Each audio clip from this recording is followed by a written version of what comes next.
Alright everyone, welcome to this little video. We will be talking about a finite impulse response low pass filter that is used to cut off the high end as steeply as possible. It sounds like this.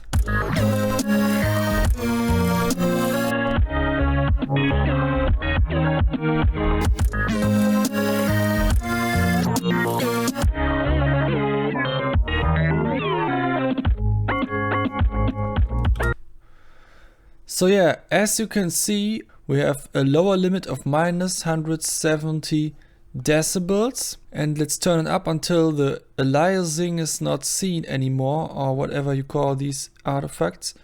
And this limit is reached at minus 127 decibels, more or less. So yeah, that's pretty cool. It's very low, and well, the cost of this is that we use quite a lot of RAM and also quite a lot of CPU, but only in plugin script, because plugin script is not very good at memory access.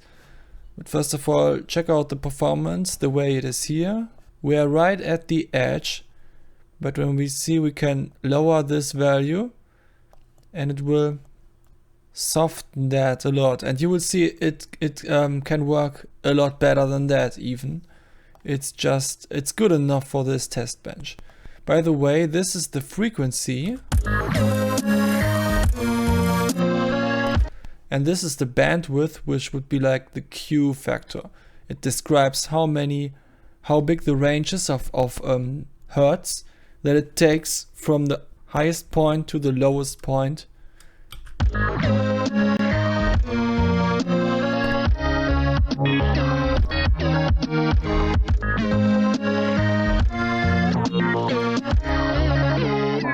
So the smaller this range is, the more RAM you use, also the more CPU you use. So you have to be careful with this in this test bench. As always, the script used will be uploaded to my PNS repo, the PNS Fundgrube on GitHub, so you can just steal it and make your own experiments with it. But the rest of the video will also be about explaining it. First of all, I want to show you another implementation of this that I made in C++ actually. So I did this so I could visualize the effect better. As you can see, I made a little visualizer for the impulse response used, so I can literally see what I'm doing here and don't have to guess so much, except that when this value is very low, it does not draw all the points to the screen. I mean, it's good enough to get a loose idea of what's going on, and it performs. I mean, first of all, you can go much steeper in here, like you have 2000 as a limit. Here I chose 500 Hertz as a limit, and you can also hear this very well in practice.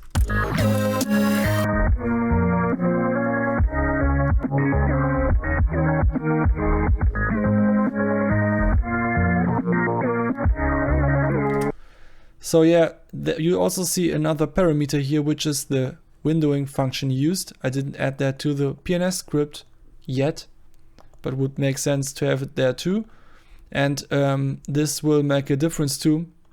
Like if you look very closely, you will see it in the way the roll-off works, and also in how deep the floor is, or whatever that's called, the attenuation band or something.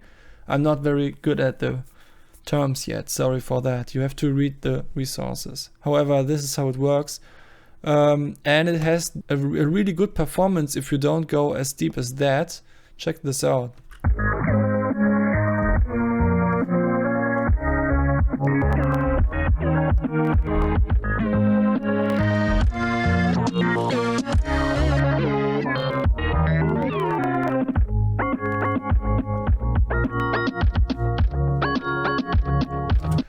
So as you can see, it does not matter if you go to 4000 or 20,000, it almost has the same amount of RAM needed.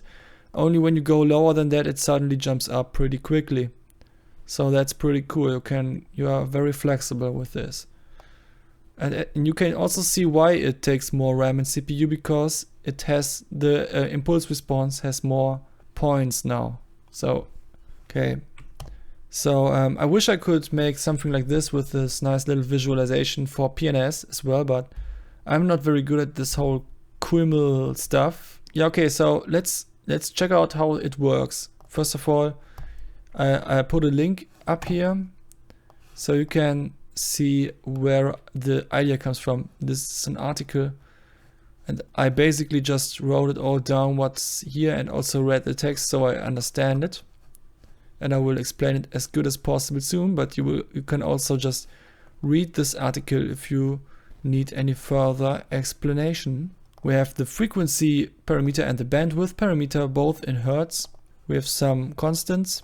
We have the parameters when we have a so-called timer that I use to decrease the updating time of the parameter so that it does not load the new impulse responses constantly whenever the parameter has changed. And the timer has a length of 1 second, as you can see.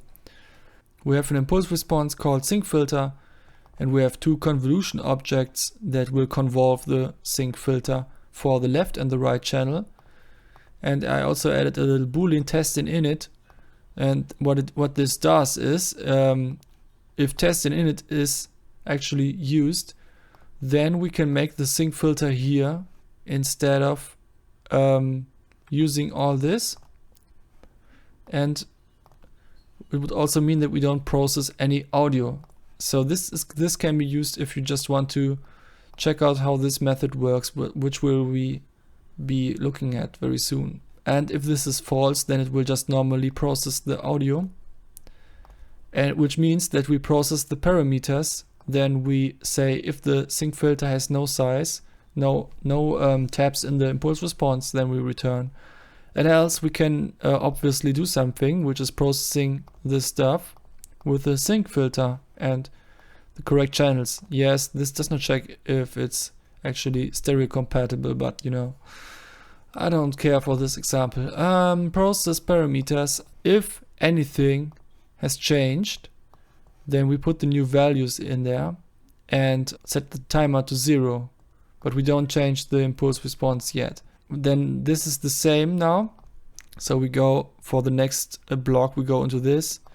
Now timer is not -1 yet, so timer is still lower than a second. So we go forward with the timer by the amount of blocks as samples per block, so it has exactly 1 second at the end, because we go into this function once per block. Now we reached 1 second, so timer is set to -1 and the Sinc filter gets its new value. And from that moment on, timer just stays on -1 until we have this condition again. So that's how the timer works, okay? Now the fun stuff starts. We have this Sinc function, which takes an x and an fc twice. It multiplies x with p, and then we do the typical Sinc function. As you've seen in my plugin with the GUI, this is the Sinc function with the corresponding parameter values. Of course, the Sinc function is not edgy in real life, but like it's described as an array of points, so of course it's shown as edgy lines. Let's talk about the windows later and rather go on with the makeSincFilter-Method that is used to make a new Sinc filter. Because in one of my last videos I was talking about oversampling, and I used some coefficients of some website where you can just drop your sample rate and your desired frequency and some other stuff, and it would calculate your coefficients automatically, and then you can use them. And I was not happy about that because I like to be flexible without using any websites. So that's why I had to figure out how that works myself, and this is the result. And that's what you can read in that article as well. So what are we doing here? We give it a sample rate, a desired cutoff frequency, and a bandwidth, the Q, and we give it these in hertz, and it converts them into a normalized value between 0 and 1, because FC is always lower than the sample rate and the bandwidth as well. Actually, it's even after this, it's even lower than 0.5, because as you know, if you go over Nyquist, nothing makes sense anymore. Now we have a value called M, which is like the size of the array used for the tabs, but not quite yet. This is an approximation and I have not informed myself yet why this is used. All I can say about that is that I read that it's different for each windowing function used. We put m into n and say if n is not odd yet, make it odd, because then we have a symmetrical filter where there is exactly one sample in the middle that can be the maximum value, and that's just a bit more neat. Now the latency is described as m divided by 2, so that's like the half of the impulse response. And if we send this to the, do I actually do that? I think I don't do that yet. Get latency, and then we, oh, this of course has to be int, and then we return latency in here. I think that's how it worked. Let's see. Latency is here, yes. Okay. Now it would actually compensate for the latency introduced by the filter. It's not that the latency is terribly big, but for some processes you might need to compensate for that. Like I want to use this for oversampling, and you would like to be able to look ahead properly for that. Yeah, okay, now that we have the latency and the size and everything, we can instantiate a new array of the size n. And then we declare, we make the windowing function again. Let's look at that later. And then you declare what is frequency times 2, because we will need that a lot later. By the way, you can turn this around, like first making the Sinc function and then windowing it. Doesn't matter. I just did it like this because when I was debugging it, I had a lot of problems and switched around the code fragments a lot, and just ended up with this structure for some reason. So you go through all the samples, and now let's check out Desmos really quickly. The Sinc function is something like this, as you know. FC kind of skews the thing, but also changes its maximum. And when we use the Sinc function, we don't only go from 0 to some value, we actually have it symmetrical. We want to go from something like -5 to +5 or something. So we have to shift it over so that it works with our array, which obviously starts at 0. That's what I wanted to show. That's why we do n minus latency in here for each n of our loop. Now what we are going to do is we take the array h, and if it was before the windowing function, we would just say equals, but now we say multiply, because we multiply the window with the Sinc function in the end anyway. So we have the Sinc function with n minus latency and fc2 as second argument. And there is only one exception, which is when n minus latency equals 0, because as you can imagine, this would be 0 xp. That makes no sense. It's just 0, which is wrong, because obviously when we're at 0, we're at this point.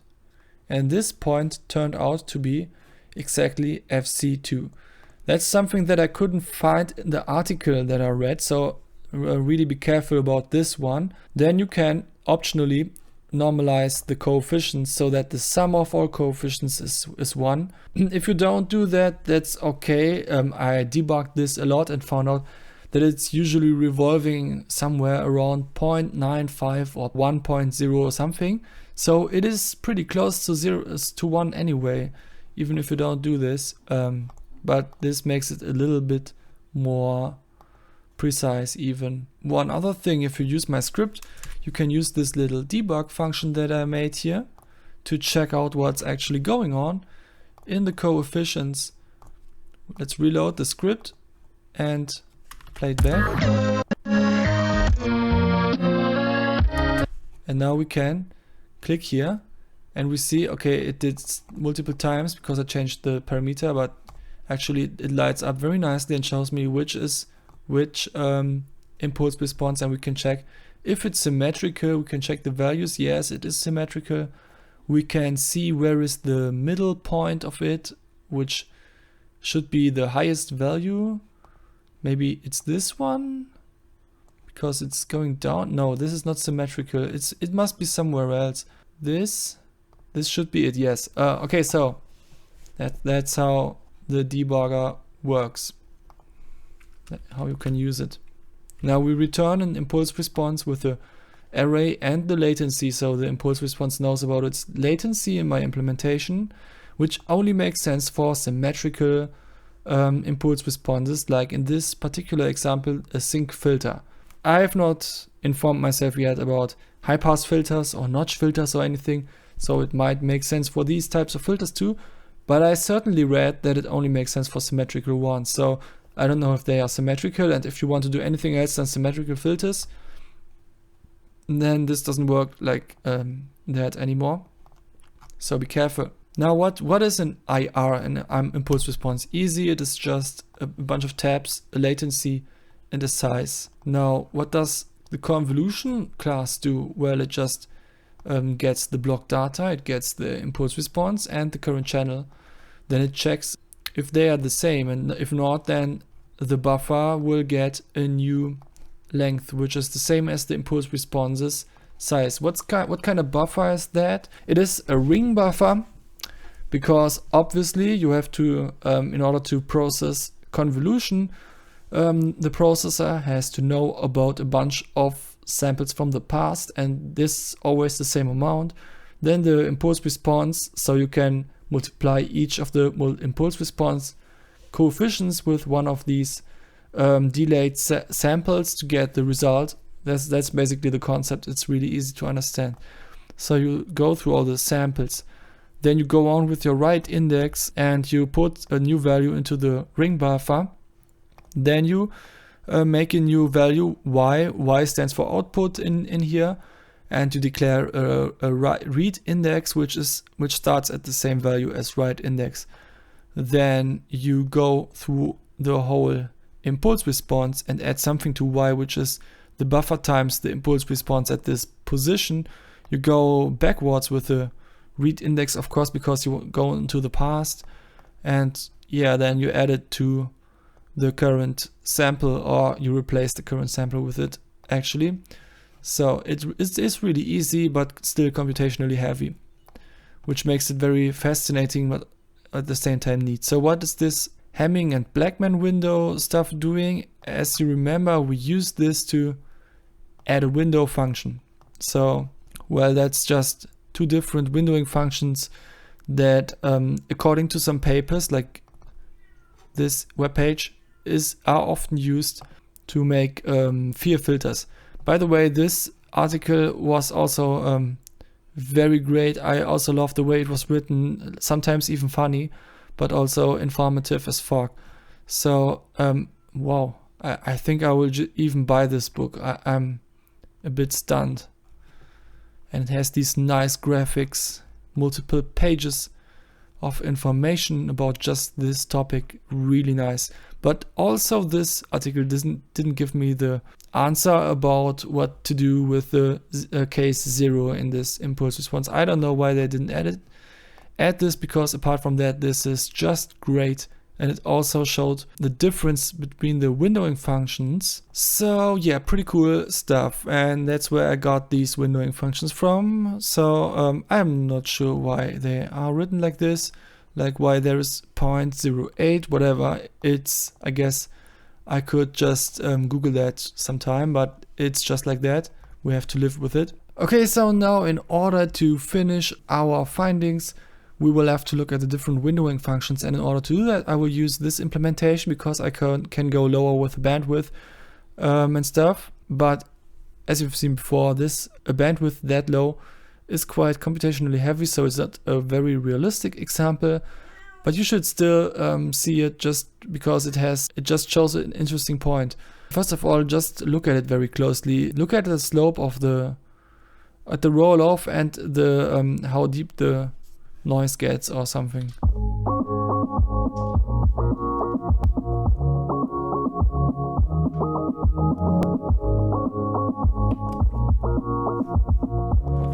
So yeah, as you've probably noticed, the first thing I noticed was that the Blackman window really goes the lowest At this point we can barely see anything, and it shows values like minus 190 decibels. Even the point where it started, or the worst case, is like minus 115 decibels. And now if we compare that with Hamming, we have the lowest value at minus 157 and the highest one at minus 80. So minus 80 is like still not very much in the audible range, but you don't want something to be there in case there are more processors coming up. So that's why Blackman is often used, I think. And no windowing function, of course, is the worst. There you can barely see anything dropping, and the high end is still, it even gets back into the audible range a bit if you listen closely. So we don't have to talk about no windowing, but we have to talk about Hamming and Blackman. There is a little difference. The Hamming window has a quicker roll-off than the Blackman, which means you can use less bandwidth for the same slope at least. So it has a little bit of an advantage. So better check it out.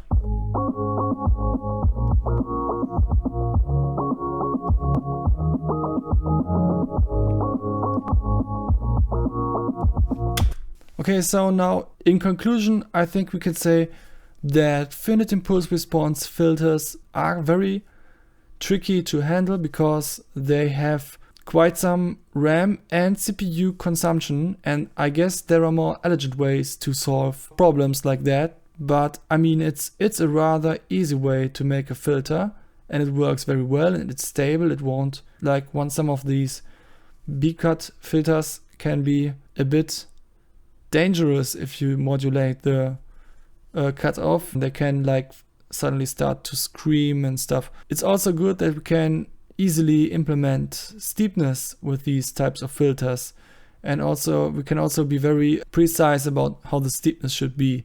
And this is something that is very useful for oversampling purposes, because if you've watched my other video about oversampling and anti-aliasing, where I also already tried to make a nice filter. So I will have to continue investigating about nice filter types and how to improve performances of filters in this regard, so I can add oversampling and anti-aliasing functionality to my plugins. But I think this is some nice progress, especially considering that now I have this little method here which just helps me to be very precise about what kind of impulse response I want to have. So yeah, that's pretty cool.